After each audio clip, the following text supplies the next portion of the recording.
आमचं सरकार असताना देखील आम्ही पर्यायी जागी शोधून तिथे पुढे काम सुरू करत होतो. पण हे सरकार जे आता भाजपचं सरकार आहे, गेले 2-2.5 वर्ष राज्यात आहे. 1 वर्ष देवेंद्र फडणवीस साहेब पुन्हा एकदा मुख्यमंत्री आहेत. पण पुन्हा करत आपण जर पाहिलं, तर गेले 12 वर्ष भाजपचं सरकार केंद्रामध्ये. गेले 12 वर्षातून 2 वर्ष जर आमची सोडली, 2-2.5 वर्ष जर आमची सोडली, तर भाजपचंच सरकार इथे राज्यात आहे. आणि तरी देखील जुहू परिसर असेल किंवा दहिसर परिसर असेल, अंधेरीचा परिसर असेल डी.एन. नगरचा, ह्या खोट्या घोषणा पुन्हा भाजप तिथे जाऊन करत असतं. तिकडच्याच मी एक स्लम सोसायटीचा उल्लेख केला.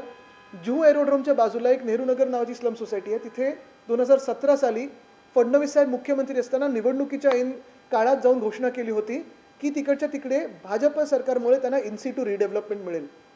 9 वर्ष होऊन गेलेली आहेत. केंद्रात पण त्यांचंच सरकार आहे, इथे पण त्यांचंच सरकार आहे. गेले 3 वर्ष प्रशासक देखील मुंबई महानगरपालिकेचे त्यांचे आहेत.